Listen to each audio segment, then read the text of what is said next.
It's Kevin. I was just reviewing the some of the videos that I made last night, or I guess single continuous video I made last night. Oh, I need a second timer. And I realized, even though it's like an hour of video, and I did touch on a lot, man, there's a lot I left out too. I mean, I guess I don't want to go into the minute details of everything in my life here, but were certain things that happened that are worthy of mentioning, because they're things that I think about. They're things that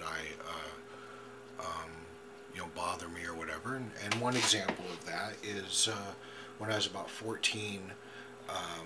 I was working at Manuel's Mexican Food in Phoenix at 32nd Street and Indian School, and I was a busboy, and there was apparently a tip that was stolen off of a table, and I was accused of stealing that tip, and I was fired right there on the spot.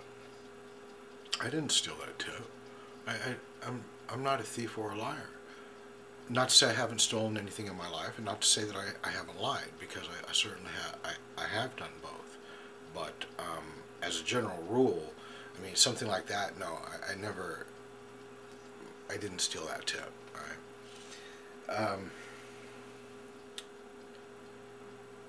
And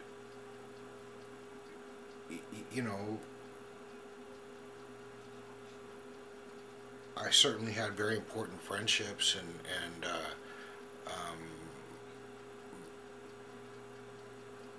people that impacted my life that I still think about today, that I wonder how they're doing, and I wonder if they'll actually, if any of them actually look at YouTube. Maybe anybody sees this and says, "Is that Kevin?"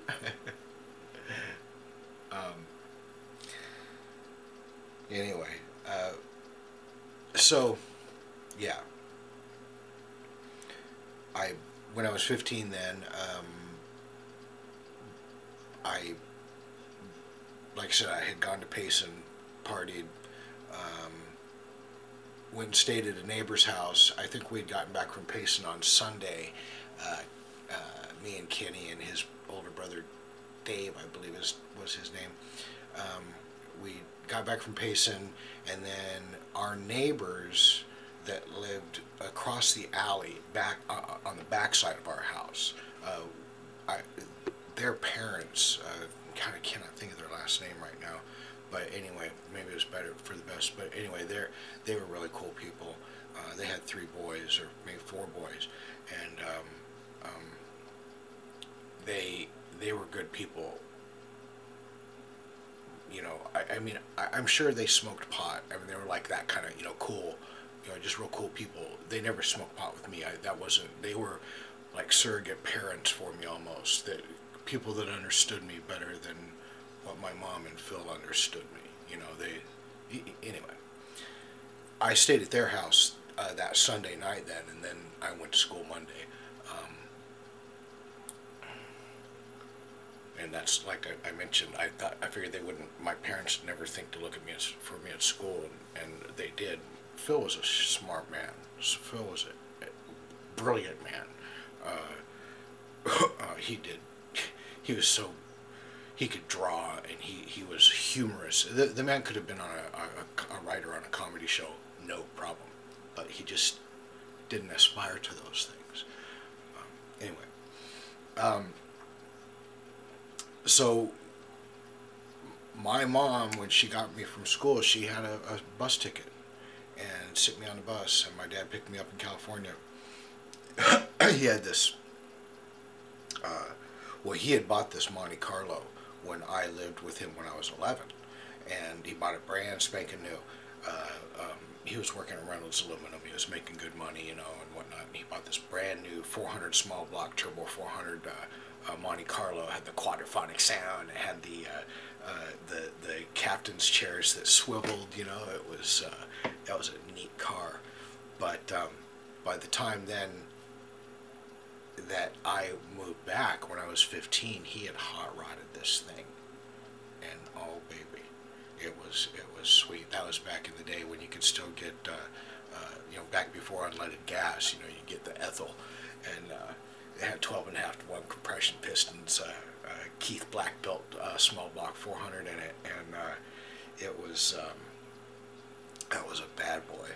So anyway, it had U.S. slot mags on it. That was, they didn't have, you know, all the different kind of wheels and stuff that they do now, but it had the slot mags, the old-fashioned slot mags, and it had, you know, wide, relatively low-profile tires. Not low-profile by today's standards, but boy, it just sat just right, and it was had some suspension work done to it. Anyway. And so he picked me up at the bus station in that car, and we went out and ate, and you know, man, I was in heaven. I was in heaven. Oh, jeez, I can't believe it. I totally, how could I forget that? My dad got burned bad. He almost died. That was July of 1979. When I'm talking, and that was one of the things I wanted to go to California. I mean, my dad had been burned, and he was still with Rosa. So then, wow, I can't believe. Anyway, whew, wow,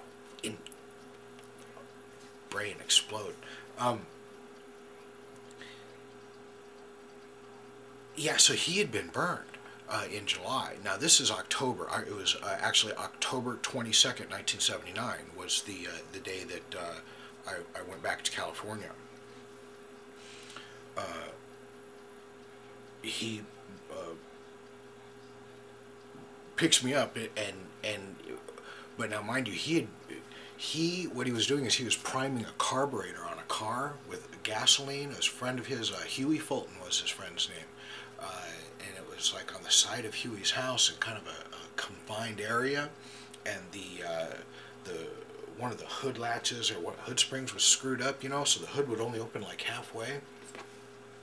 My dad gets up under there with a can of gasoline, you know, a little, I think he says about, you know, quarter full, dumps some gasoline down in the carburetor, and he told Huey, he said, okay, hold on, and, you know, so he could get out of there. And Huey thought he told him to, you know, hit the ignition. And when Huey hit the ignition, it backfired and threw a flame out of the carburetor and caught that gasoline in the can on fire. And, you know, my dad jerked back and he hit his elbow on the hood spring and dumped the gasoline down the side of his face. Like I said, it was a confined area. He dropped down to the ground, and there was just nowhere for him to roll, and Huey jumped out of the car, and you know, I think Huey may have taken his shirt off or something, was, you know, trying to get it out, and what saved my dad's life was okay, my time's up.